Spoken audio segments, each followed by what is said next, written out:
자, 오늘 296페이지입니다. 그죠? 296페이지. 지적 공부.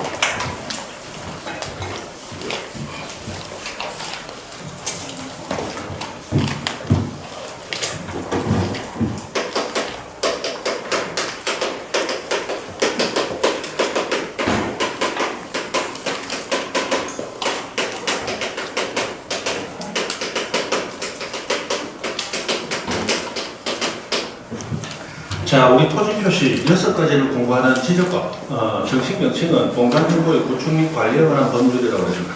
자, 이런 토지 표시를 공부하는 우리 지적법에서 토지 표시는 여기 적어놓은 6가지를 얘기한다. 그죠? 이 6가지를 공부하는 법이 우리 지적법이라고 했어요. 자, 소재 지번 어디 있다는 주소를 나타내고, 지목은 28가지로 나눠져 있는 토지의 용도를 나타내고, 면적은 당연히 토지 크기이고, 자, 경계와 좌표는 똑같은 것을 나타냈는데 무엇을 나타냈다? 토지의 생긴 모양을 나타냈는데, 경계는 지도에 또는 도면에 그림으로 나타낸 거고, 좌표는 XY 좌표상에서 숫자로 읽어낸 거다. 그죠? 자, 이랬을 때 이 소재, 지번, 지목 이 세 가지는 조사의 대상이다. 조사. 그리고 면적, 경계, 좌표 세 가지는 측량의 대상이다. 그렇게 얘기합니다. 우리 1월달에 정식 수업 들어가면 거기 교재도 있고 배우게 되는데, 우리 지적에서는 이런 토지 표시 6가지는 지적 공부에 등록되어야 법적 효력을 가집니다. 등록되어야 법적 효력을 가집니다. 자, 그 다음에 이런 토지 표시가 등록되고 공개적으로 표시가 되게 되는데, 이 공시되기 위해서는 실질적인 심사 과정을 거쳐서 등록이 됩니다. 이때 실질적 심사 과정으로서 어떤 절차를 밟느냐, 소재지번 어디 있다, 그리고 지목 어떻게 사용되고 있다, 이런 것은 현장에 가서 눈으로 보면 알 수 있겠죠. 그래서 그것은 조사만 하면 나온다. 조사의 대상이에요. 그러나 토지의 크기, 토지의 생긴 모양, 이거는 재보기 전에는 알 수 없다. 그래서 저것은 무엇의 대상이다? 측량의 대상이다. 이렇게 부른다는 거예요. 자, 그래서 조사와 측량의 대상이 되는 것, 이렇게 나눠지는데, 기본적으로 토지 표시 6가지 가운데 면적과 경계와 좌표는 어떻게 정해진다? 측량으로 정해진다. 그거는 머릿속에 넣어두셔야 됩니다. 자, 그러면 이 토지 표시를 공개하기 위해서 등록되어 있는 장부가 필요한데, 그것을 지적공부라고 부르는 지적공부. 지적공부를 모두 7쪽으로 나뉩니다. 자, 7쪽으로 나뉘는데 이 지적공부의 형태가 조금 달라요. 예전에 종이에 글자로 적어져가지고 책으로 엮어져 있는 지적공부가 있고, 그리고 현재는 그 책으로 엮어져 있는 그 내용들을 컴퓨터에 잡아넣어서 전산화돼서 또 보관하는 그런 장부도 있습니다. 그러면 종이로 된 지적공부가 있고, 전산화되어 있는 컴퓨터 안에 들어있는 지적공부가 있더라. 그 형태만 다를 뿐이지 내용은 똑같다. 자, 그럼 지적공부는 기본적으로 7종류가 있다고 했는데, 크게는 대장, 그리고 도면, 그리고 경계점, 좌표 공부, 이렇게 나눕니다. 경계점, 좌표 공부.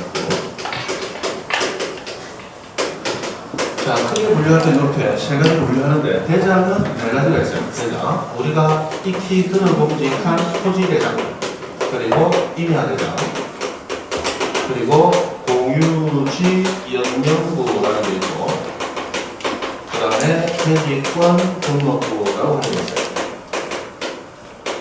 그리고 보면은 우리 앞에서 이미 들어보기는 지적도 임야도 해가지고 자, 해서 이 7가지를 지적공부라고 법이 용어 정의에서 딱 한정을 하고 있습니다.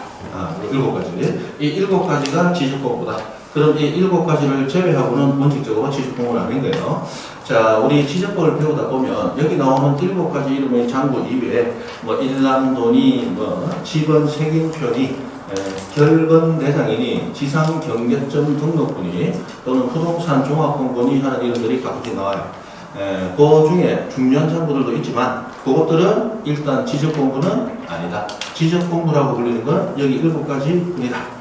그럼 뭐 가지고 지적공부인 것과 아닌 것 나누느냐? 그냥 법이 그렇게 나눠놨을 뿐이고 큰 의미는 없습니다. 보관자도 보관방법도 똑같아요. 똑같은데 법이 지적공부는 이거 7가지만을 지적공부라고 한다 라고 용어를 딱 묶어놨기 때문에 꼭 그대로 그냥 외우시면 됩니다. 나중에 문제가 나오면 이렇게 나오는 게 있습니다. 결근대장은 어쩌고 저쩌고 하는 장부로서 지적공부의 한 종류이다. 맞아, 틀렸다. 그러면 틀렸더라. 그렇게 실제로 나오긴 합니다. 그래서 일단 이 7가지가 지적공부인데, 자, 이 7가지가 종이로 엮어져서 책으로 만들어져 있다.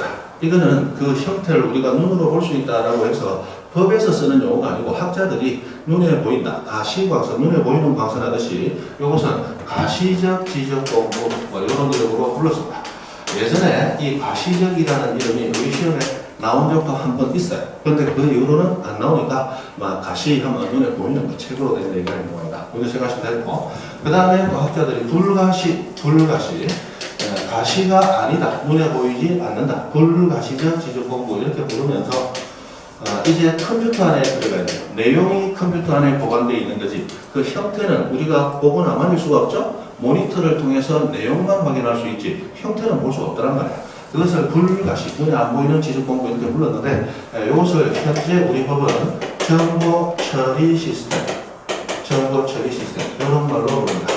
정보 처리 시스템에 의하여 저장 관리되는 지적 공부 뭐 이런 말 나오는데 정보 처리 시스템으로 놓으면 컴퓨터 안에 들어있는 지적 공부를 저런 용어로 부르는 것 같다 생각하십니다. 이거 그냥 외우셔야 돼. 용어는 그죠? 과거에는 이 종이로 된 지적 공부밖에 없었어요. 그때는 그냥 지적 공부는 끝났습니다. 그러다가 전산화가 계속 진행이 되면서 이 전산화된 지적 공부를 처음에는 전산 지적 공부 이렇게 불렀어요. 전산 지적 공부. 그러다가 법을 바꿔가지고 이 전산 지적 공부라는 명칭을 지적 파일이라는 명칭으로 또 바꿉니다. 이 지적 파일이라는 명칭 가지고 있다가 무단히 또 법을 바꾸면서 정보 처리 시스템으로 용어를 또 바꿔요. 그렇습니다. 뭐 국회의원들도 뭐 하는 일이 있어야 될 거 아니야. 결과가 있어야 되니까 시작되게 노력을 하고 있습니다. 그리고 우리 법률 용어가 가지는 사명이 여러 가지가 있는데 그 법률 용어는 처음 듣는 사람, 제대로 배우지 않은 사람은 들어도 무슨 얘기인지 못 알아먹도록 해라. 맞죠? 그런 사명을 하나 가지고 그 다음에 이 법률 용어를 모르는 사람이 용어를 들었을 때는 용어 구사하는 사람을 엄청나게 있어 보이게 하라. 그런 사명도 있고 그 다음에 이 법률 용어는 굉장히 함축된 용어이기 때문에 수없이 많은 의미를 내포하고 있는 용어로 만들어야 된다. 뭐 이런 여러 가지 기능을 하고 있어요. 법이 얘기하는 건 아니고 그래서 여러분도 법을 배우기 전에는 어떤 법적인 분쟁이 있었다, 갈등이 있다, 해결을 하고 싶다. 그러면 일단 변호사를 찾아가서 상담을 한다. 변호사 찾아가서 상담을 하면 변호사든 사무장이든 뭐 직원이든 나와서 상담에 성실하고 진지하게 응해주고 있지만 문제는 나는 그 사람이 하는 말을 한마디도 못 알아듣는다. 맞죠? 한마디도 못 알아듣기 때문에 결론은 어떻게 합니까? 그래서 집에 있는 적금 통장을 몇 개 가져오라는 얘기입니다. 맞죠? 결국 수임료가 얼마냐? 보통 우리가 변호사 산다 얘기하잖아요. 변호사 사는 비용이 얼마냐? 결국 비용은 저랑 들어가게 돼 있단 말이에요. 뭐 때문에? 들어도 무슨 얘기인지 모르니까. 들어서 무슨 얘기인지 알면 내가 가서 해결하면 말지. 맞죠? 그래서 이 법률 용어는 일반인들은 들어도 모르게 하는 그런 사명을 가지고 있어요. 그런데 처음에 전산 지적 공부해놓고 전산화되어 있는 지적 공부잖아. 알 수 있잖아. 그 지적 파일 그러니까 저 사람은 파일은 컴퓨터 안에 들어있는 자료를 파일하잖아. 지적 파일이 뭐 지식에 관한 정보가 있는 것 같다. 안 되겠거든. 그러니까 정보 처리 시스템. 이제 무슨 말인지 못 알아먹겠지. 아무도 못 알아먹어. 맞죠? 배우지 않으면 모른다. 그래서 이런 용어를 갖고 쓰는 겁니다. 앞으로 그냥 정보 또는 시스템 이런 말이 나오면 컴퓨터 안에 드는 겁니다. 컴퓨터로 되어 있는 겁니다. 그렇게 쉽게 생각하시면 되겠어요. 자, 우리가 배우게 될 건 뭐냐? 이 지적 공부에서는 매년 최소 한 문제에서 일반적으로 두 문제 정도는 거의 나옵니다.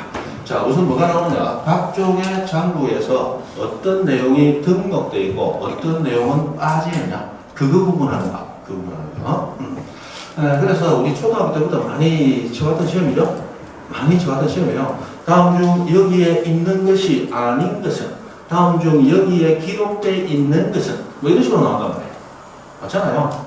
우리 역사 공부하면 다음 중 조선시대의 제도가 아닌 것은, 이런 식으로 나오잖아요. 고려시대하고 섞어 놓잖아요.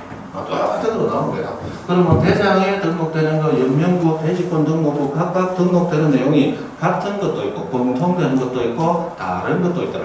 그거 구분하는 거. 그게 첫 번째 겁니다. 그 다음에 자 이런 장부들이 일단 누가 보관하고 어떻게 보관되고 어떻게 공개가 되고 하는 방법이 조금 달라요. 그래서 그런 것들 전체적으로 나옵니다. 자, 그럼 지적 공부하고 7가지 적어놨는데 내용을 정확히 모르시니까 잠깐 내용만 설명합니다. 자, 토지대장과 임야대장은 우리가 이미 한번 들어봤어요. 대한민국의 모든 토지는 무조건 토지대장이나 또는 임야대장이나 둘 중에 한 군데 등록이 되어 있다. 기억나세요?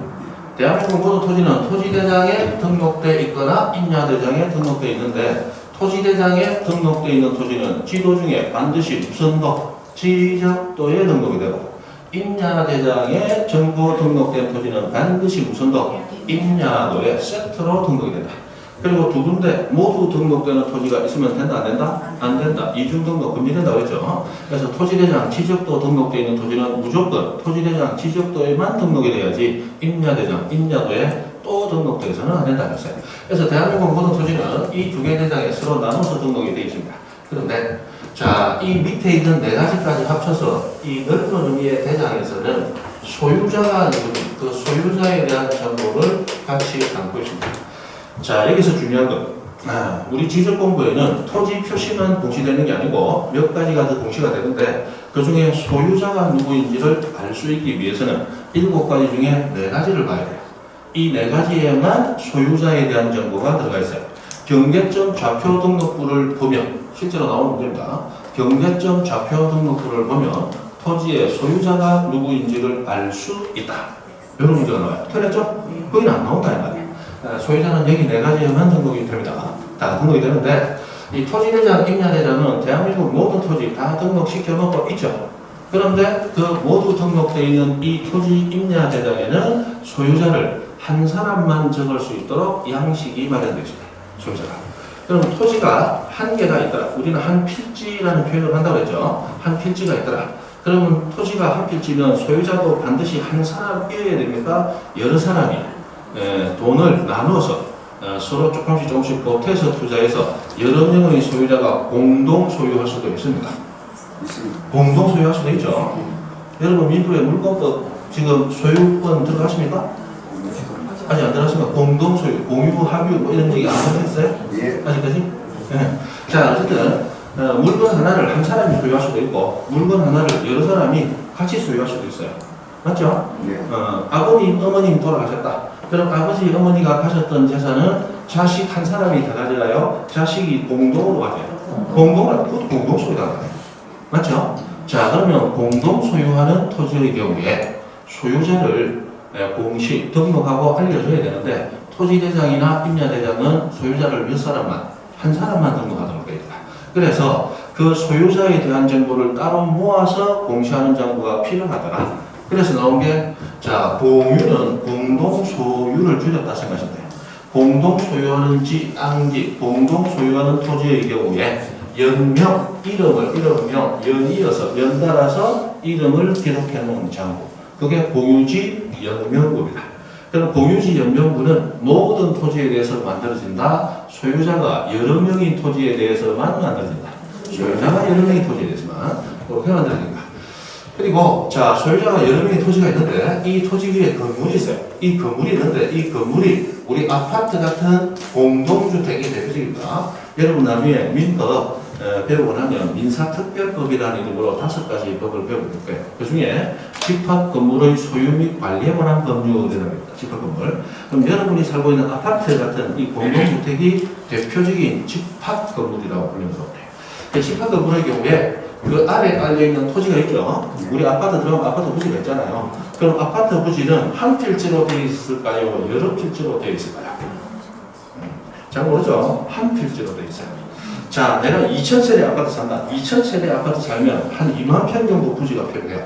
25층짜리 아파트라면 아파트를 지으면 동간거리, 법적으로 유지해야 될 거리가 있어요. 왜? 일조권 때문에 햇빛이 들어와야 되니까. 그 다음에 아파트가 있으면 여기를 띄워놓은 어린이 놀이터 같은 게 있어야 되고, 그 다음에 그 공용 부분을 관리해줄 관리사무소 같은 게 있어야 되고, 이게 법적으로 정해진 최소한의 면적이 있어요. 그런 거 이렇게 저렇게 적용 면적도 다 필요하고, 채우다 보면 대략 한 2000세대 같으면 한 2만 평 정도는 필요하다. 그렇게 생각하시면 됩니다. 자, 2만 평이 한 필지냐, 여러 필지냐. 그건 우리 뭐 가지고 판단하면 되냐? 우리는 1필지 몇 집은? 1집은이라 했잖아. 1필지 1집은. 그러면 자, 아파트 딱 들어가자마자 제일 앞에 있는 게 백일동이다. 근데 아파트 들어가서 차 타고 한참 뒤에 들어가야 되는 제일 마지막에 뭐 129도 뭐 이런 동이다. 그러면 101동 주민과 129동 주민은 주소를 불러라라고 할 때 나는 무슨 동 몇 번지입니다까지는 같을 것인가 다를 것인가? 같다. 제일 앞동에 사는 사람이나 제일 뒷동에 사는 사람이나 동 호수만 다르지 주소는 똑같아요. 지번까지 똑같아요. 번지까지. 그 말은 무슨 얘기냐? 그 전체 필지가 몇 필지다? 한 필지다. 한 필지다. 지번 하나만 쓰는 거예요. 자, 그랬을 때 2000세대 건물이다. 그러면 건물 소유자가 2000명 있어요. 맞죠? 그런데 땅은 몇 개다? 하나. 그러면 땅 하나를 2000명이 공동 소유하고 있다는 거예요. 공동 소유하고 있는데, 자, 나중에 여러분 민법에서 배웠습니다. 건물과 토지는 같은 곳에 있더라도 별개의 물건이에요. 물건은 물건인데 이거 동산이다 부동산이다. 둘 다 부동산이거든요. 그래서 토지와 건물은 같은 곳에 있더라도 언제나 별개의 독립한 부동산이다. 뭐 이런 용어를 배우게 되실 거예요. 별개 독립. 그러니까 한 개로 본다. 따로따로 하나씩 해서 두 개다. 두 개다. 나 이번에 집 샀어. 이런 표현 많이 듣고 많이들 하시죠. 나 이번에 집 샀어. 그러면 우리는 법을 배우기 전에는 그냥 그런 값도 하는데 법을 배우고 나면 이제 의미 들어야 돼. 집 샀어. 그럼 집이 있고 그 집이 깔고 앉아있는 토지가 있는데 야 집만 샀나? 그럼 토지는 어떻게 했는데? 이걸 빨리 물어봐야 된다. 나 이번에 집 샀어. 땅은 안 샀디나? 이거 물어봐야 되는 거야. 무슨 얘기 알아요? 부동산이 몇 개니까? 두 개니까. 물건이 몇 개니까? 두 개니까. 근데 우리는 보통 일반적으로, 관행적으로 집 샀어라고 할 때는 집만 산 게 아니고 집이 깔고 앉아있는 토지도 같이 사놓고 표현은 그냥 집 샀어. 이렇게 많이 하죠. 그러나 법을 우리가 배우고 나면 내 요번에 주택과 토지를 같이 샀어. 이렇게 됩니다. 그리고 나중에 우리 등기부를 배우면 알게 되는데 등기에서는 부동산 하나마다 등기부를 하나씩 줍니다. 이걸 1부동산 1등기기록주의라고 불러요. 그러면 자, 여러분 아직 민법 186조 물건 아직 안 들어갔죠? 지금 일물일권주의, 물권법정주의 이런 거 배웠어요? 그런 거 배웠습니까? 그러면 등기 뭐 이런 얘기도 배웠어요? 그럼 배웠겠네. 법률 행위로 인한 부동산 권리 변동은 뭐 해야 효력이 있다? 등기해야 효력이 있다. 그게 민법 186조거든. 자, 그러면 법률 행위라고 하는 게 상대방하고 의사를 주고받으면서 말로 주고받으면서 거래를 하는 게 법률 행위예요. 맞죠? 가장 쉽게 얘기하면 그거거든. 하나 또는 여러 개의 의사표시를 불가결의 요소라는 법률 요건 이런 명칭으로 의미를 배우셨을 거예요. 맞죠? 자, 그러면 서로 간에 의사를 주고받으면서 합의를 받단 말이에요. 야, 집주인 땅까지 포함해서 사업 오케이? 하니까 집주인이 1000만원만 더 써라. 4억 1000더? 네. 그럼 딱딱 관식이 양보해서 4억 500 오케이? 콜? 그럼 4억 500이 그가 됐단 말이에요. 맞죠? 그럼 이거 언제 될 거예요? 내가 이 집에 이삿짐 들어가고 집 열쇠 주인한테 돌려갖고 전입신고하면 내 거예요?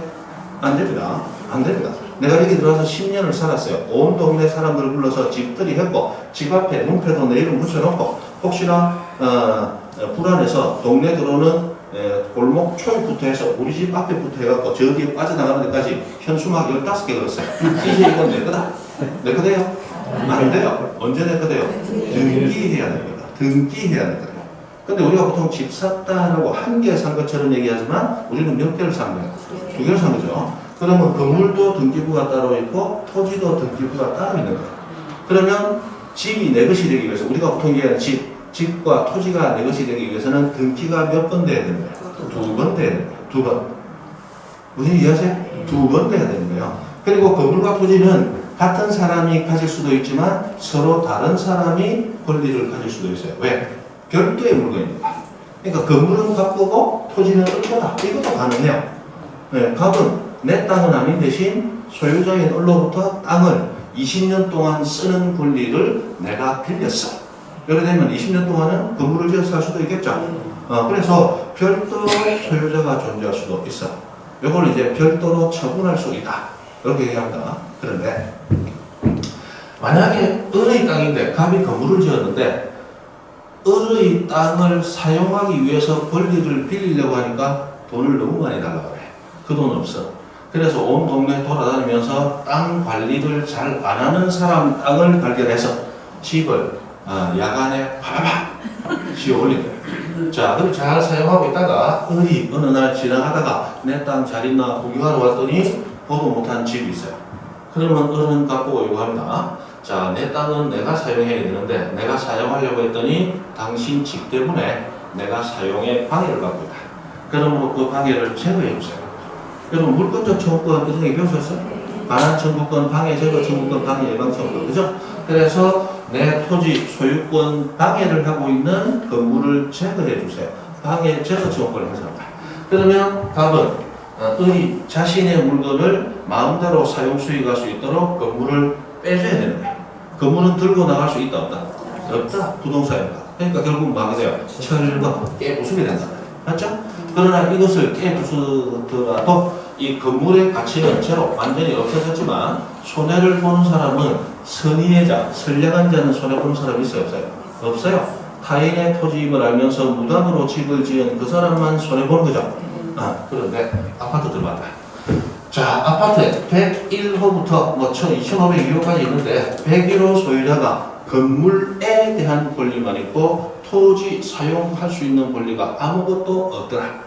그러면 토지 소유자들이 그걸 알아채고 방해를 제거해 주세요. 그러면 방해를 제거하기 위해서 철거를 하게 된다. 철거를 하게 돼. 철거를 하게 되면 101호 소유자 그 사람만 손해봐요? 정부가 손해봐. 정부가 손해봐. 이거 언제 잡아질지 모른다.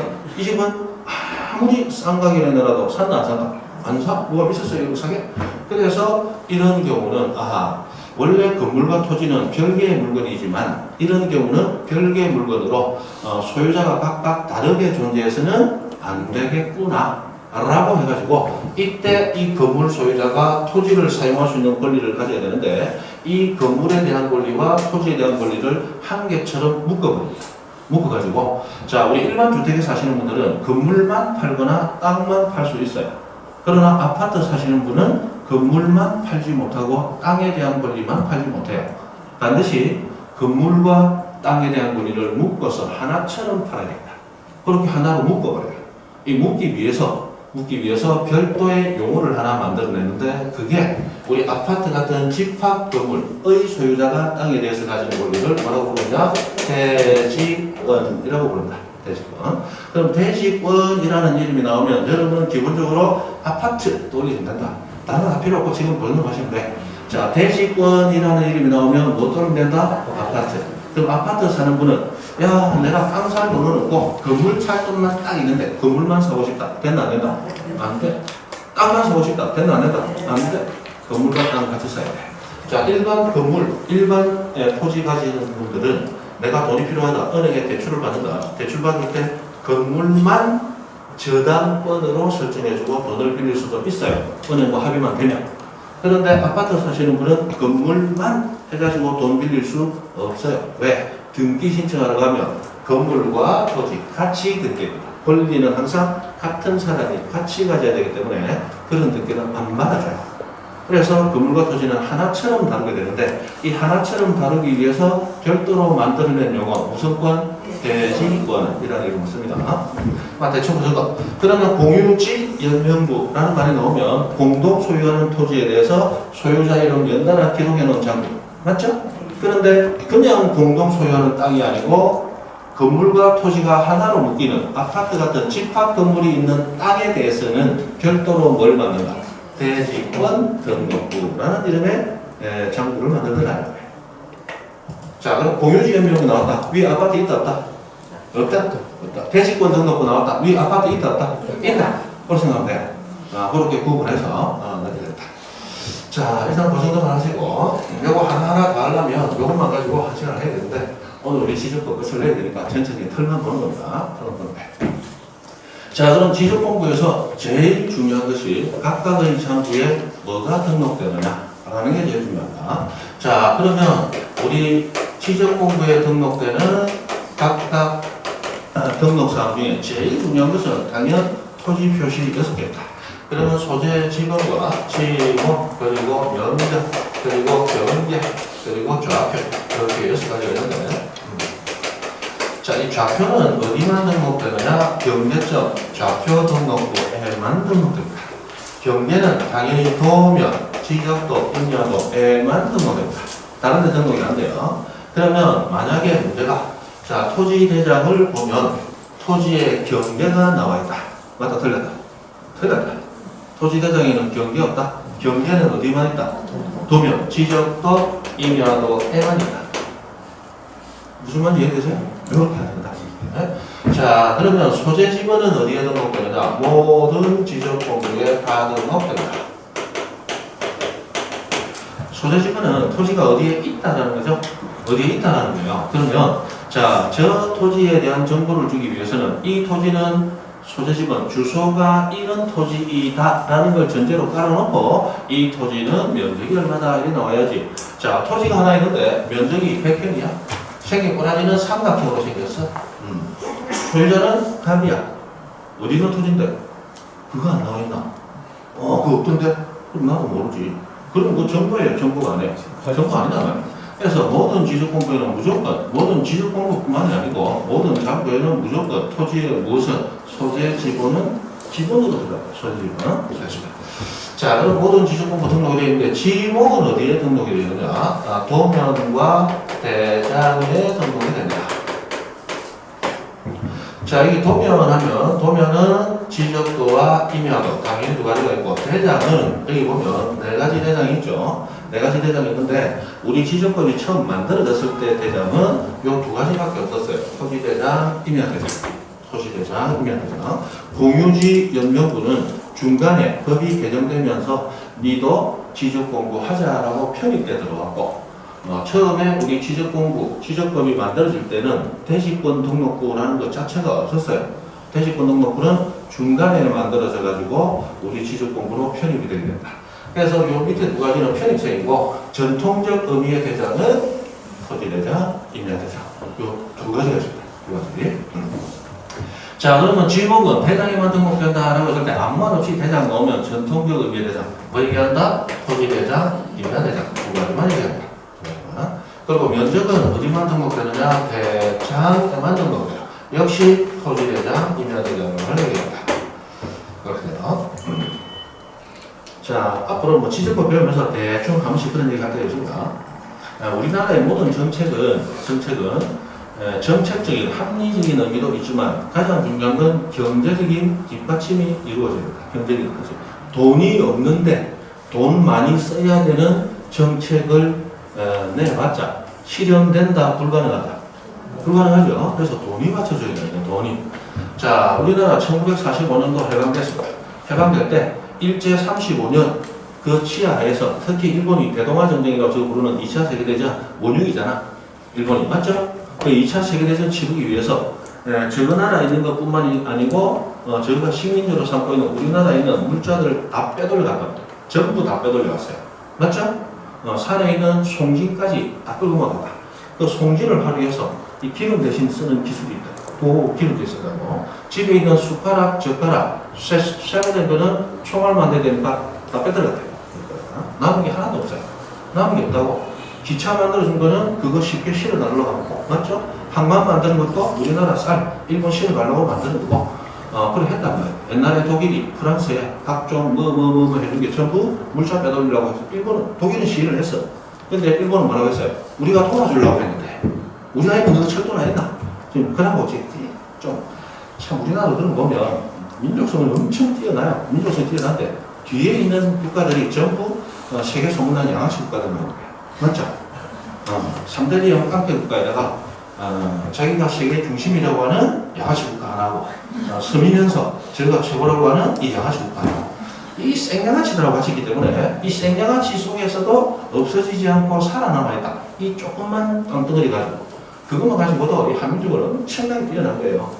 이 상황에서 살아남을 민족 없어. 맞죠? 살아남을 민족 없다고. 뭐 태국이나 원룸 같은 나라들 나중에 보면 역사를 보면 한 번도 침략 안 당한 나라 뭐 해갖고 뭐 나온 나라들 있어요. 근데 그런 나라들은 희한하게 뭐다? 생양아치들한테서 엄청 멀리 있는 거야. 자, 우리가 그 돈이 문제인데. 자, 우리나라 45년 해방될 때 아무것도 없었어요. 그러다가 아무것도 없는 나라가 또 저것끼리 형제간에, 그죠? 쥐 뚫고 싸운다고. 그 6.25잖아. 1950년. 맞죠? 6.25 나가지고 또 안에서 안 그래도 그적대기밖에 없는 집안에서 서로 간에 피 터지게 밀고 떼기고 자빠라지고 하면서 그적대기 안에 있는 땅구석까지 다 깨져버린다. 맞죠? 그것도 둘이만 싸운 게 아니죠. 위에 있던 얼굴 붉은아가 갑자기 때로 당기는 놈들. 그 줄여서 하는 게 있어. 맞죠? 그 사람들 데리고 행위 마을에가 막 데리고 와서 막 자가나를 두들겼단 말이야. 그 자가나 두들이 가지고 그 적대기 밖으로 밀리기 전에 뭐 한다. 코코넛 좀 도와주이소. 제가 코코넛도 뜯어당겨갖고 그래갖고 둘이서 또 막 이래갖고 2대2로 막 붙었다. 그것도 어디서? 그 적대기 안에서. 그 적대기 밖에 나서 마당에 싸웠으면 괜찮아. 너무 집에 가서 싸웠는데. 집안에 싸웠다. 남은 게 있다. 없어? 1950년 6.25 사전 끝나고 나서 대한민국은 말 그대로 명실상부한 지구상 제일 가는 거지국가다. 제일 가는 거지국가. 맞죠? 제일 가는 거지국가. 지금 우리 TV 보면 뭐 애가 밥을 못 먹고 있습니다. 매 감성에 호소하면서 뭐 한 달에 3만 원이면 하여튼 요새는 또 한 달에 10,000원이면 이거 막 나오대. 맞죠? 지금 우리가 보는 그 나라의 그 상황이 옛날 50년, 53년 휴전하고 나서 우리나라 상황이다. 그때 전 지구상에 제일 못 사는 거지국가였어요. 맞죠? 지금 우리 필리핀 하면 아이고 필리핀 동남아. 필리핀이 1960년대 우리나라 원조해준 나라야. 동남아에서는 아주 잘 사는 나라예요. 필리핀이. 그 마르코스 26년인가 독재하면서 필리핀이 내려앉아서 그렇지. 필리핀 우리나라 도와주는 나라예요. 우리나라보다 훨씬 문화도 발달하고 문명도 발달하고 아주 뛰어났던 국가가 필리핀. 세상을 잘 돌아가니까 뭐 못 산다고 해나고 우리나라는 자본주의가 좀 잘못 들어가서 천민 자본주의 비슷하게 돈이 최고다 이런 관념이 될 거예요. 우리는 노블레스 오블레스라는 게 있잖아. 가진 사람이 베풀고 그로 인해서 명예를 얻고 이게 없어요. 많이 가지면 대단하다고 생각하고 가진 사람은 못 가진 사람은 제대로 노력하지 않았다 이렇게만 생각. 그건 아니죠. 잘못됐어요. 어쨌든 앞으로 바뀌어야 되겠지. 자, 돈이 없으면 못 만드는 게 대주권 등록부다. 그러니까 이 돈이 좀 있고 아파트 같은 거 올라가야 이게 만들어진다. 네, 우리나라 가장 유명한 체육관, 서울의 장충체육관이잖아. 장충체육관이 1970년대부터 해가지고 뭐 실내 경기한다, 뭐 복싱한다 하면 전부 장충체육관이었어. 그 장충체육관, 그 체육관도 1960몇 년도가 지어졌다는데 우리나라 기술로 못 지었어. 그거 지어올릴 기술도 없는 나라야. 그래서 그때 필리핀인가 어디서 인도네시아가 어디서 기술자, 필리핀 맞죠? 필리핀 기술자들 와서 그걸 대신 올려준다. 네. 그 정도로 못 사는 국가였어. 그러니까 이런 거 있다 없다. 없다. 중간에 들어가요. 중간에. 그 다음에 경계점 자주등록부는 나중에 알게 되지만 이거 돈이 많이 듭니다. 도면에 비해서 돈이 많이 들어요. 그래서 이것도 1975년도에 만들어졌어요. 다 돈하고 연관있거든요. 그런 거 나중에 조금씩 알게 됩니다. 자, 그러면 이 좌표라고 하는 거는 정비라고 돈이 많이 드니까 이 경계점 좌표 등록부에만 등록되고 다른 데 등록이 안 되는데 요거 가지고 문제가 많이 만들어 나온다는 거예요. 자, 어떻게 만들어 나오느냐. 토지 대장에는 토지의 소재 지번과 지목 그리고 면적이 등록되어 있다. 이거 맞느냐 안 맞느냐. 이런 식으로 합니다. 그럼 그런 문제가 나왔을 때 소재 지번은 모든 지적권부 등록되어 있으니까 당연히 맞다. 그럼 지목은 도면과 대장에 등록되니까 맞고 면적도 대장에 등록되니까 맞다. 이런 판단이 나와야 되죠. 그래서 이렇게 해서 거꾸로 이랬던 겁니다. 나중에 우리 교재가 나오면 토지대장, 임야대장에는 17가지 우 이런 게 등록되어 있고 공유지역명부 가도 우 나오고 대지권등록부 우 나오고 도면 들어가도 한 20가지 가까이 우 나오고 이거 외워서 하나하나 적용하기가 쉽지 않기 때문에 거꾸로 들어갑니다. 그래서 소재지번은 모든 지적공부 공통, 이건 기본으로 하시고 지목할 때 우리는 글자는 보통 대가리를 따서 맞죠? 콩나물 대가리만 따서 외우는데 여기는 꼬리를 따 지목에 목을 따고 뭘 딴다? 목을 따고 그리고 도면에 칼을 따고 그 다음에 대장에 장을 따서 목도장 그래서 지목 이런 말이 나오면 목도장 바로 떠오를 수 있다. 목도장 나왔다는 얘기는 지목은 도면과 대장 두 개만 등록되는 거예요. 문제 이해되시죠? 그러면 나중에 우리 문제가 토지대장, 임야대장에는 소재지번, 지목, 면적이 등록되어 있다. 이런 말이 나오면 소재지번은 다 등록되니까 맞고 그 다음에 지목은 목도장이니까 대장 등록되는 거 맞고 면적은 면하고 장하고 해서 면장이니까 맞다. 요렇게 접근을 해야 됩니다. 토지대장, 임야대장 가만히 있자. 토지, 임야대장 뭐 같은 거 빼더라. 쭉 가져가서 하나씩 하지 말고 거꾸로 들어가고 해서 이렇게 들어간다. 그러면 자 지적도나 임야도를 보면 토지의 소재지만 지목 면적을 할 수 있다 이렇게 한다. 이거 맞느냐? 일단 지적도 임야도도 지적공부 맞죠? 그러면 소재지는 다 등록되니까 일단 두 가지는 맞아. 그 다음 지목노수가 목도장이니까 지목도 도면에 등록되는 거 맞네.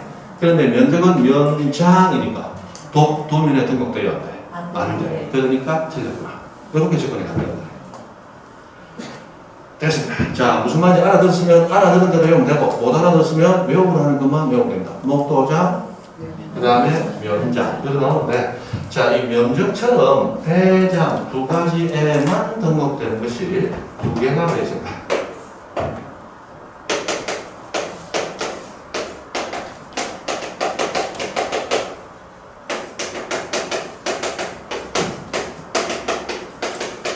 토지 이동 사유라고 하는 것하고 개별 공시지가라고 하는 것하고 자 공시지가는 다 들어갑니다. 토지 이동했는데 토지 이동은 오늘 나중에 의미를 잠깐 배우게 됩니다. 자 여기 나와 있는 이 토지 표시 6가지가 새로 생기고 변화, 변경이 되고 없어지고 말소, 소멸 되는 모든 과정을 토지 이동이라고 합니다. 토지 이동. 자 토지는 부동산이니까 움직인다 못 움직인다. 못 움직이죠. 근데 토지는 이동, 옮길 이자라고 우리 이사할 때 이자예요. 토지 이동하는 게 아니고 토지 이동이라고 하는 한자가 다를 이자가 씁니다. 옮길 이자가 아니고 다를 이자가 써가지고 토지 이동이라는 이름으로 신규 등록부터 해서 바다로 된 토지 등록 말소까지 조금 더 한 7가지 정도를 배우게 됩니다. 자 그럼 토지 이동이라고 하는 건 뭐냐? 토지의 표시, 저 6개가 다르게 움직여서 변화가 있다는 그래서 토지 표시가 발생, 변경, 소멸하는 걸 합쳐서 토지 이동이라고 부릅니다. 토지 이동.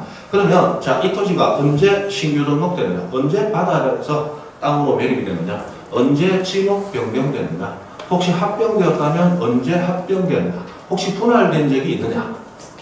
그래서 토지 표시가 합쳐지고 쪼개지고 용도가 바뀌고 이런 사유가 등록되는 장소. 그게 토지 이동 사유는 7가지 지적공부 중 어디만 등록되더라? 2장 해서 토지대장, 임야대장만 등록되더라. 그래서 면장, 2장, 공장, 면장, 2장, 공장 됐대요.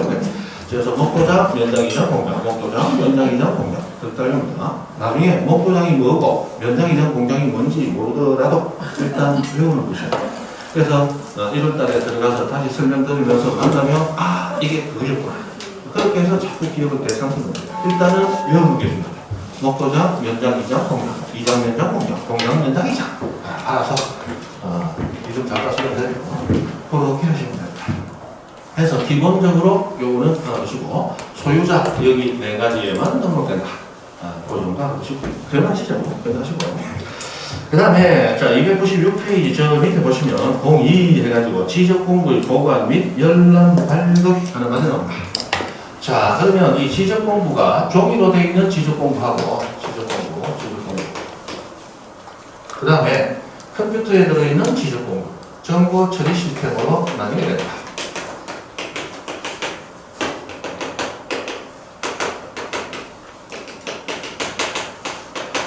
자 이렇게 두 개로 나뉘는데 이 두 가지는 보관자가 다르고 보관 장소도 다르고 보관 방법도 다르고 공개 방법도 달라요. 4가지가 다른데 그 4가지를 구분하시면서 정확히 외우시면 됩니다. 지적법은 나중에 가보면 이게 뭐 논리적으로 응용이 돼가지고 응용돼서 뭐 가불정정 나오는 문제도 없고 문제 나오면 그냥 우리가 봤던 문장이 그대로 나옵니다. 그대로 나오기 때문에 그대로 외우기만 합니다. 굉장히 단순 무식합니다. 그래서 논리적으로 따지는 거 좋아하시고 나는 이해를 하고 뭔가 생각하고 들어가고 그 공부는 너무 재밌는데 드립다 해라 미칠 것 같다. 이런 분들한테는 치명적인 과목이에요. 자 우리는 지금 학문하러 여기 와 있다. 시험 보러 와 있다. 시험 보러 와 있어요. 학문을 할 때는 이해하는 거 안 해도 됩니다. 학문을 하다가 생각 안 나면 다시 책을 꺼내보면 돼. 우리 대학 가면 오픈북, 책 놔놓고 시험 시작하잖아. 오픈북과 똑같아. 학문은 오픈북 하면 돼. 가만히 쫙 논리적으로 가다가 가만히 있다 뭐 나오더라. 책에서 꺼내보면 돼. 시험 하시다가 뭐더라? 책에서 하고 나면 5년 동안 보지 말아야 돼. 맞죠? 오늘부터 향후 5년 동안은 어떤 시험장이든 보지 마. 하고 시험장 못 오게 한다. 그래서 시험은 왜 된다? 생각이 놔두게 돼요. 시험은 왜 된다? 왜 보나요? 암기하지 않으면 시험 치는 사람이 기본 자세가 안 되는 거예요. 맞죠? 다른 체계할 필요 없어요. 여러분 집에 가면 집에 애기들 집에 왔다 책 한번 던지고 놀더라. 오늘 학교에서 배운 거 복습 안 해놔. 그리고 탁 쳐다보고 집 던지고 가면 잠깐만 기억하는지 한번 물어보자. 보기만 하면 외워야지. 얘기한다 안 한다? 얘기한다 안 한다? 하죠. 그럼 내가 어떻게 공부해야 될지 모르겠다. 그러면 거울 앞에 놔놓고 밑에다 내 밑에다가 자식 이렇게 앉고 자식 안 보이도록 해놓고 거울에는 안 보이도록 해놓고 거기다 이렇게 한 게 외워. 내가 그대로 받으면 되죠. 공부 방법 단순해요. 반복을 많이 하고 안 잊어먹도록 그래서 외운다. 그건 그렇게 된다. 자, 그럼 지정공부 정보 처리 시스템 나와 있는데 자, 보관자 서로 다르더라. 그리고 보관장소 서로 다르더라. 그리고 보관 방법에 있어서도 조금 다르더라. 그리고 공개가 되는데 이때 이 공개를 누구에게 신청해야 되느냐. 이것도 하더라. 자, 지적공부는 우리가 아는 가장 대표적인 지적국사무관청, 지적소관청이 보합니다. 지적소관청이. 소관청, 특별자치시장, 시장, 군수구청장. 그 중에 자아부 시장은 제외. 자아부 시장, 자치구가 아닌 구를 두는 시장은 제외. 자아부 시장 제외. 자, 이 사람이 어디에 보관하느냐? 보관장소는 우리 시군구 청사 내에 들어가 보면 지적서고라고 이렇게 지적서고. 시군구 청사 내에 들어가면 저 뒤쪽에 철문으로 만들어가지고 줄이 빡 쳐가지고 출입금지 되는 그런 거죠. 지적서고라고 하는 책창고에 보관합니다. 그리고 보관 방법으로서 이 종이로 되어 있는 지적공부는 원본만 있고 복사본을 별도로 만들지 않습니다. 자, 혹시 원본이 없어지면 복사를 해놨다가 복사본 가지고 원본을 다시 복구 만들어내야 될 거 아니냐. 맞죠? 그러나 복사본을 만들 수가 없어요. 왜? 복사본을 만들려면 예전에 종이로 된 이 지적공부 시절에는 그 지적공부 양만큼의 종이를 준비해놓고 그걸 일일이 필사 뺏겨드는 사람이 있어야 된다. 맞죠? 그걸 또 뺏겨가지고 원래 원본의 양만큼 그 큰 창고만큼 또 다른 창고를 하나 더 만들어내야 돼요. 그렇죠? 또 그럼 거기다 넣어놓으면 그걸로 끝나는 게 아니야. 원본의 내용이 바뀔 때마다 그때마다 그 복사본 그 부분을 찾아가서 원본하고 똑같이 맞춰주는 작업을 또 해야 된다. 이 시간 비용 누가 감당하는 거죠? 누가 감당하는 거냐? 전국적으로 모든 시군구청이 전부 다 그렇게 다 해야 되는데 그 시간 비용 감당 안 되겠죠? 그래서 원본만 만들고 원본을 엄격히 관리하도록 되어 있어요. 자, 그래서 이 지적공부는 이 지적서고라는 곳에 보관하면서 원칙, 보관장소 밖으로 반출, 꺼내지 못한다. 혹시 밖에 나갔다가 비바람 맞아버리거나 또는 누군가가 훔쳐가거나 하면 큰일 나지 않는다. 그러나 예외적으로는 반출할 수 있는 경우가 있는데 자, 우리 시험에는 원칙이 나온다, 예외가 나온다. 예외가 나온다. 그래서 예외, 반드시 예외하고 중요하다. 첫 번째. 자, 전쟁이나 천재지변의 사태가 발생합니다. 그러면 보관장소 밖으로 들고 튀어나가야 된다. 지적소고에 벼락이 꽉 떨어져가지고 불이 팍 붙어가 타고 있는데 안 그래도 갑자기 날 추워져서 감기 올라오는데 자제다. 불이나 좀 내고 있고 거꾸로 하면 안 됩니다. 그렇게 원본이 타는 걸 보고 있으면 된다 안 된다? 안 되죠. 그래서 원본에 유실 우려가 있을 때는 사정없이 갖고 튀어나가야 됩니다. 그 다음 두 번째, 이거는 천재지변이 없더라도 자, 지적소관청은 시군구청장이 기본적인데 그 시군구청장보다 상급 관서인 시도지사 또는 대도시 우리 지적도에서 대도시하고 나오면 우리 지방자치구에 나오는 인구 50만 이상의 도시를 대도시라고 부릅니다. 그 대도시 시장의 승인을 받으면 갖고 태어나갈 수 있습니다. 두 가지 예외가 있습니다. 네. 천재지변 또는 시도지사, 대도시시장 승인 이렇게 나옵니다. 이 두 가지 이유 외에는 지적공부 원본 밖으로 원합니다. 예전에 이런 문제 나온 게 있어요. 어떤 문제 나왔냐? 문제 나오는 이유는 잘 들어보세요. 자, 지적공부는 천재지변이 있을 때 시도지사나 대도시시장의 승인을 받으면 반출이 가능하다. 맞을까요? 틀릴까요? 틀렸죠? 금방 얘기한 것은 1번 상황에다가 2번자의 승인까지 있어야 반출 가능하다. 그런데 실제로는 1번 상황, 천재지변이 있으면 승인 필요 없이 반출 가능해요. 천재지변 없더라도 승인이 있으면 반출 가능해요. 맞죠? 그래서 서로 각각 다른 사유인데 금방은 천재지변 있을 때 이 사람 승인이 있어야 반출 가능하다. 틀렸다. 이래서 그렇게 문제합니다. 요번 10월 27일 날 바로 저번 달에 시험 친 거 거기서도 우리 인프이나 우리 공시법에서도 그 비슷한 유형의 문제들이 좀 나왔는데 이의신청 들어간 문제들도 보면 이의신청 드는 분의 마음은 이해를 하죠. 그 한 문제에 1년이 걸렸고 또 2, 3, 4년 공부하신 분도 있다. 그 한 문제 어떻게든지 복수 정답 또는 전부 정답으로 해서 합격되고 싶은 그 마음은 뼈저리게 느끼죠. 저도 시험 공부를 오래 한 사람이라 알아요. 그런데 보면 요런 식의 아까 그런 식의 문제가 나왔을 때 이때도 가능하고 요때도 가능하다면 요거 있을 때 요거 받아서 가능하다. 그것도 가능해야 되는 거 아니냐. 요때도 가능하고 요때도 가능하다면 두 가지 경우가 다 있는 경우는 당연히 가능해야 되는 거 아니요? 이제 이런 식의 이해입니다. 개인적으로는 참 그런 것도 복수응답 나왔으면 참 좋겠지만 이 법에서 얘기하는 원리는 그런 게 아니거든요. 이거든 저거든 하나만 있으면 되는 거지 두 개가 다 합쳐야 되는 것은 아니다. 그럼 이것도 되고 이것도 되니까 두 개 다 합쳐야 됐을 때도 당연히 돼야 되는 거 아니냐. 근데 그게 아니죠. 이거와 이게 같이 있을 때 가능하다라고 한 거지.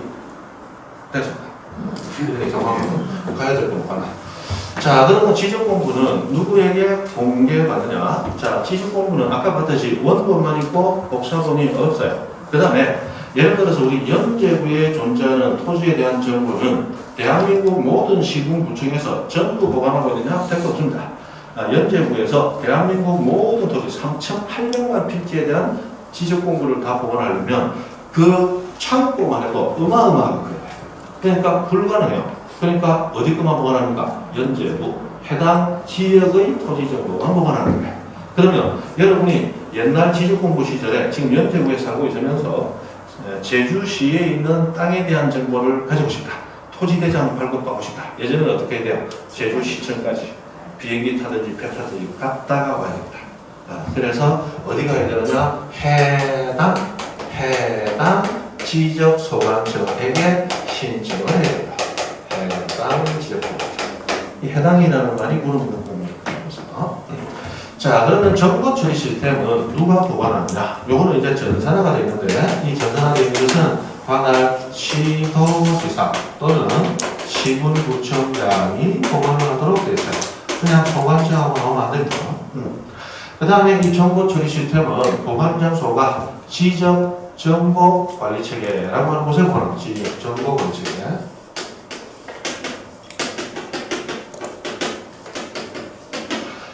이 말도 뭐 들어도 무슨 잘 모르겠죠. 그냥 그런 것 같다. 우리 영화 같은 데 보면 컴퓨터 같은 거 큰 거 중앙 뭐 제어 시스템 해가지고 지하 같은 데 가보면 만약 이막그 뭐라고 합니까 테이프 같은 게 막 돌아가면서 서로 연결되고 크게 웅웅웅 소리 나는 그런 전자장치다 생각하시면 되겠습니다. 지역 정보가 있습니다. 그리고 보관 방법은 정보 처리 시스템은 전산화가 되어 있습니다. 이 전산화가 되어 있는 것은 복사본을 만들 때 인간이 인위적으로 뺏기는 게 아니고 맞죠? 우리 뺏길 때 어떻게 합니까? 컴퓨터 안에서 자료 뺏길 때. 자, 자료 처음부터 마지막까지 검게 지정을 딱 해놓고 그 다음에 그것을 어느 자리를 만들어서 여기에 복사해라 컨트롤 V 붙여넣기 해놓고 마우스 양쪽 대가리 때리는 게 아니고 왼쪽 대가리만 한번 딱 때려놓으면 그 다음에 지가 알아서 샥 복사를 거의 실시간 비슷하게 해요. 컴퓨터 시스템만 조금 받쳐주면. 그러니까 시간 많이 걸려요. 비용 많이 들어요. 보관 장소 엄청나게 들어요. 아무것도 안 들어요. 그러니까 이거는 이제 드디어 복제해서 복사본을 마련하는 그런 식으로 들어갑니다. 이거는 복제하도록 돼요. 자, 문제는 누가 복제하도록 돼 있냐? 국토교통부 장관이 하도록 돼 있습니다. 국토교통부 장관. 자, 국토교통부 장관을 우리 그냥 국장 이렇게 줄여서 부를 거라고 그랬어요. 우리 지적법에서 장관, 100번 나왔다. 100번 나오면 95번은 국토교통부 장관이다. 국장. 복제를 하는데 누가 한다? 국장. 일반 지적 공부는 복제한다? 복제 안 한다? 복제 안 한다. 복제 안 하고 그 원본을 보관 장소 밖으로 반출 빼내지 못하도록 한다. 그러나 전산화된 지적 공부는 복제하고 된다. 그 다음에 이 복제가 되어 있는데 이 복제되어 있는 거, 정보 처리 시스템은 전산화되어 있어요. 즉 컴퓨터 안에 자료가 보관되어 있고 우리나라는 이 전산망이 전국적으로 연결이 다 되어 있습니다. 그래서 이제부터는 우리 부산에 사는 분도 제주 땅에 대한 정보를 넣고 싶다. 제주까지 갈 필요가 없다는 거예요. 없고 자 누구에게 공개 신청을 하면 되느냐. 특별자치시장 또는 시장군수 구청장 또는 업무공장 누구에게 신청해도 됩니다. 그래서 현재 우리나라의 전산 시스템은 읍면동사무소까지 다 연결이 돼 있어요. 그래서 이제는 서울에 있는 토지에 대한 정보, 제주도에 있는 토지에 대한 정보, 전라도 정보, 충청도, 강원도 토지 정보 이제는 그곳까지 갈 필요가 없습니다. 가까운 시군, 구청에 가거나 안 그러면 가장 가까운 동사무소에 가서 발급해 주세요, 보여주세요 하면 바로 되는 시대로 들어요. 굉장히 편해졌죠. 엄청나게 편해졌어요. 저는 고향이 대도시 마산입니다. 대도시 마산 살다가 한 40년쯤 전에 얄궂이 이제 부산에 이사를 했습니다. 부산에 이사를 가지고 제가 무슨 일이 있어가지고 호적 등본하고 주민등록 등본을 발급받을 일이 있었어요. 호적 등본대로 제가 안락동에서만 30몇 년 살았습니다. 안락동 그 동사무소 왔습니다. 그래가지고 호적 등본대로 왔습니다. 했더니 예. 본적이 어디 되세요? 마산시 구림동. 잠깐 있더니 그거 마산시 가셔야 됩니다. 그 본적지 가서 떼달라고 하세요. 그래가지고 그때 안락동에서 출발해가지고 그때 시외주정이 조방 앞에 있습니다. 조방 앞에 가서 시외버스 타고 그래가지고 지금 그 제2 만들던 데라고 저 위에 저 꼭대기 있는 만들던 조그마한 거 있죠? 그거 통과해가지고 진영 덕사리가 빙빙빙빙 돌아갑니다. 지금처럼 빨리 가지도 않죠. 할머니들 막 장바구니 이마에 달아이 이래 있다가 턱 쓰고 나면 뒤에서 이제 일어나가지고 이제 내리시려고 해가지고 이거 좀 덜어도 학생하고 덜어가지고 해가지고 노래가 나와서 내려가 됩니다. 그때 기다리다가 마음 바쁘죠. 빨리 갔다 와야 되니까 그 마음 바쁜데 그것도 포로로 가다가 또 멈춰. 또 무대 멈추고 신청하고 저쪽 마을에서 할머니 한 분이 또 도둑이 지고 이렇게 오면 그분 다 기다려서 옛날에 그랬잖아. 그죠? 그래가지고 그분 태우고 이래가지고 마산에 상도 회관 앞에 그 시위점이 있었어요. 그거 내리면 또 그 동사무소, 구림동 동사무소 가가지고 호적등본 내려왔습니다. 그러니까 본적지가 구림동이세요? 예. 그러면 내가 딱 내려가지고 그리고 주민등록등본도 하나 들어갑니다. 그러면 주소지가 같으세요? 아니 지금 부산에 그거 가세요. 그때 그랬다고. 그래서 주민등록 등본대로 다시 올라가요. 다시. 엄청 불편했어요. 근데 지금은 주민등록 등본이고 호적이고 뭐 학교 졸업 증명서고 대장이고 뭐고 동사무소 가면 다 떼시대요. 그게 뭐가 됐기 때문에 정보처리 시스템. 요게 들어가기 때문에 굉장히 편리했습니다. 지금 전 세계적으로도 관공서가 발급하는 서류를 이렇게 편하게 받을 수 있는 나라가 아주 극소수입니다. 우리나라 엄청나게 앞섰습니다. 엄청 크고. 그래서 이렇게 되어 있는데 문제는 우리가 시험을 치기 위해서는 외우고 쓰십니다. 맞죠? 네. 요거 그대로 구분하시면서 외우시면 됩니다. 시험 잘 되죠.